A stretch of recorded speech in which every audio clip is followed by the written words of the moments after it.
morning! So yan, this is our day 2 dito sa Bicol. It's 5 a.m. Gising tayo ng 4 a.m. to prepare yan. Tapos look at our shirt. It's a Masjid shirt. We're going to Subic, sabi nila. So kung makikita nyo naman, yan na yung sunrise. So yan, yan sa likod natin. Nandyan, basta kung nakikita nyo, nandyan. So yun lang mga tol, samahan nyo ako ngayong araw. So yun, let's enjoy our life.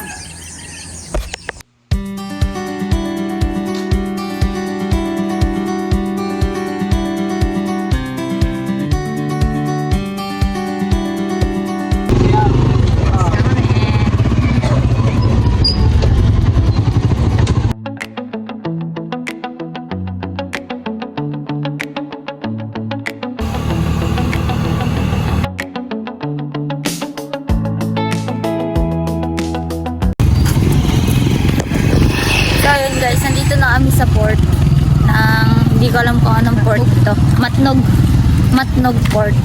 Sasakay kami ng bangka papunta doon sa pupuntahan namin. Tara, sama namin.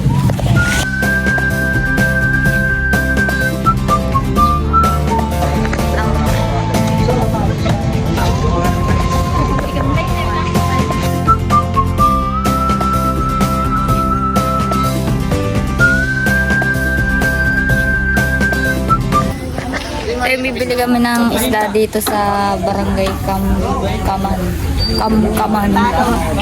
Dito yan sa may port, malapit. Fresh from the sea. Ito, tingnan nyo yung mga fish dito.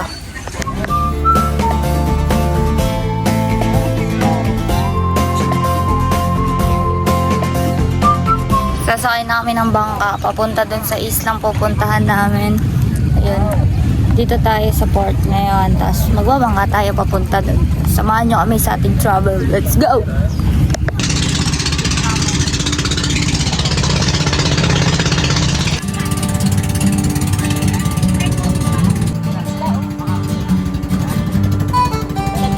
Nandito kami sa sanctuary, tawag nila. Magpapakain tayo ng isda ngayon, guys. So, yun.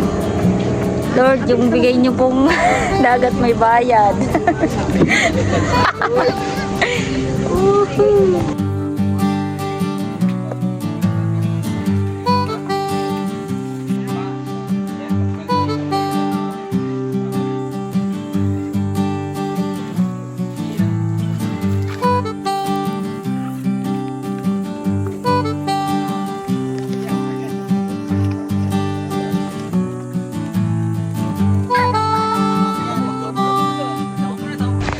Tapos na tayo magpakain ng mga isda tsaka mag-picture yan. Ganun kasama natin, pamilya ni Ate Risa. So, ayun. Dito na ulit tayo sa ating bangka dahil paalis na ulit tayo at pupunta tayo sa final destination natin. Tara!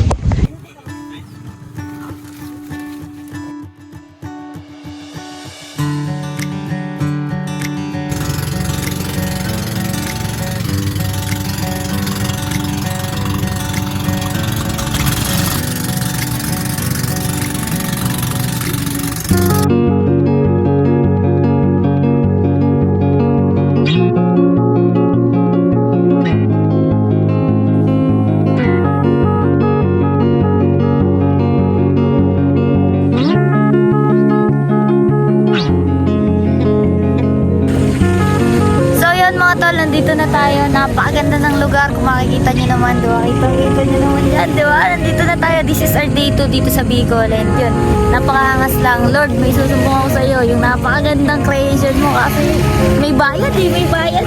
Maano talaga yung mga tao. Joke lang, pero yan napakaganda ng sun, napakaganda ng tubig. Alam mo yun, napakaganda ng langit. Talaga sumabay sa trip natin. So yun, dito tayo ngayon para mag-passion, para aliwin yung sarili. Diba? Ganda, sobrang ganda dito.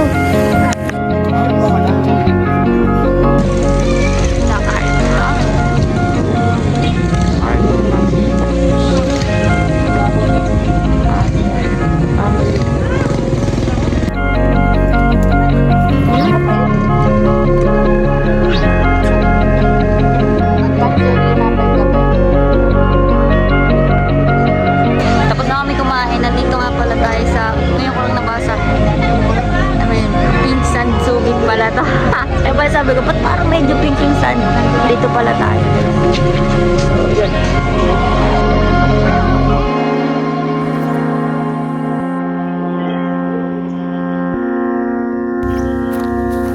tol, kumusta ang buhay? Ako ito, unemployed, maraming pagsubok na dumating sa buhay ko na hindi ko alam kung paano ko lalampasan sa pamilya ko, ayan ganyan. Pero hindi lahat, alam mo yun, hindi lahat nakakalam ko nung totoong pagsubok ko meron ako. At sure ako, ganun pa rin. Pero lagi mong tatandaan, kailangan natin tibayan. Kung naiwan ka, piliin mo yung sarili mo. Kung hindi ka na lang respeto, yun yung ibigay mo sa sarili mo. Yung mga bagay na hindi kaya ibigay sa ibang tao, yun yung gawin mo para sa sarili mo. Kasi yun naman talaga eh. Unahin mo yung sarili mo bago yung iba. Kasi gano'n naman dapat talaga. Kaso minsan kapag nagmamahal tayo, binibigay natin ang binibigay sa tao natin. Di naman tayo nag-expect na i-reciprocate lahat ng binibigay sa atin. Pero at least the respect, the love, and the time and effort. Kahit yun lang yung mabalik, the material things, hindi naman natin kailangan. Marespeto lang tayo, yung damdamin natin bilang tao. Big thing na yun. Maisip tayo in everything they do. Lahat ng gagawin nila, maisip nila tayo. Big thing na yun. Kahit mukhang maliit lang, sa atin malaking bagay na yun, diba? So, yun. Kung ano yung pinagdadaanan mo ngayon, kaya natin to at kakayanin pa rin natin. Piliin mo yung sarili mo kung walang ibang pumipili sa'yo. At yun lang.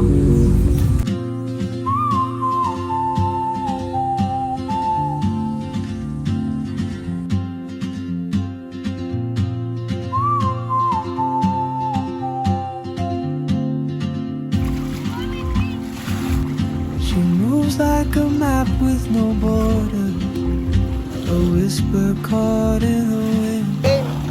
I see her boots at the corner cafe with a notebook. So yun, nakaligo na tayo. Tapos yun, maya-maya pa lang aalis na rin tayo dito. Kumain tayo. Tapos yun, naglangoy. Tapos yun, nakita nyo naman kung gaano kaganda yung lugar, di ba? Yun, sarap dito. Sarap mamuhay ng ganito. Simple lang, di ba? So yun, samahan nyo ako sa susunod na gagawin natin. And ito nga pala yung day 2 natin. Abangan nyo yung day 3. So tara! Pauwi na kami. Paalam. Paalam sa... Saan ba ang lugar to? Pink Sand Beach sa Subic. Subic Mat na. Ang ganda nga ng sand, di ba? Direct na rin yung araw. Pauwi na kami.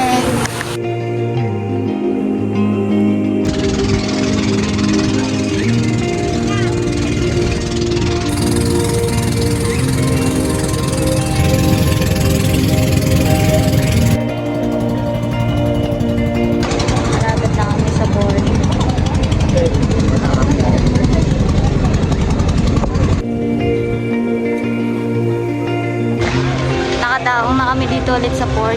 So ayan, dito na ulit kami. Tapos tricycle ulit kami papunta dun sa bahay. So ayun, samahan nyo kami.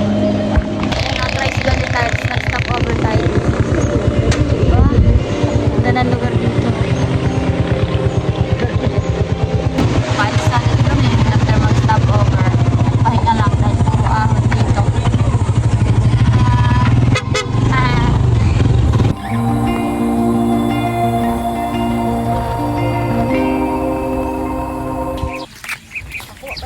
Nakababa na kami, tapos yan, walking na tayo dito sa palayan, pauwi sa bahay.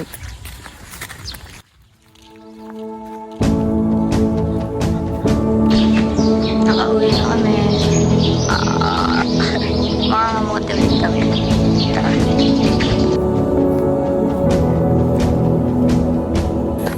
So ayan, nandito ulit tayo sa kamutehan. Mangangamote tayo. Manguha tayo ng kamote. Ayan, so tara, samahan nyo kami.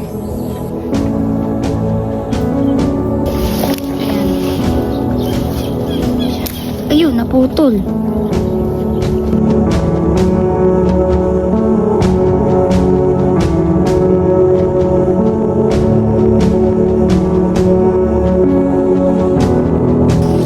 Wala na.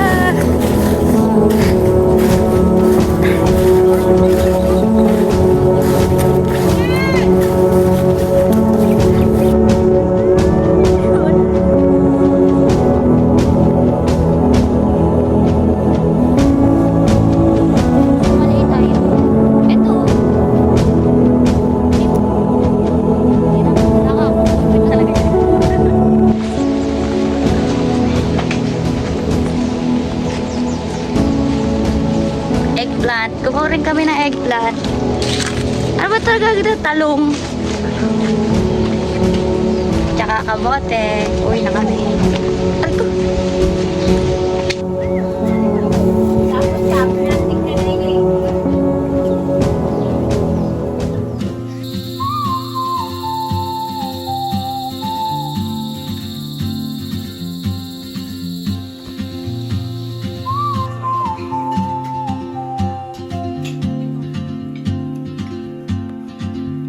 She moves like a map with no borders, a whisper caught in the wind.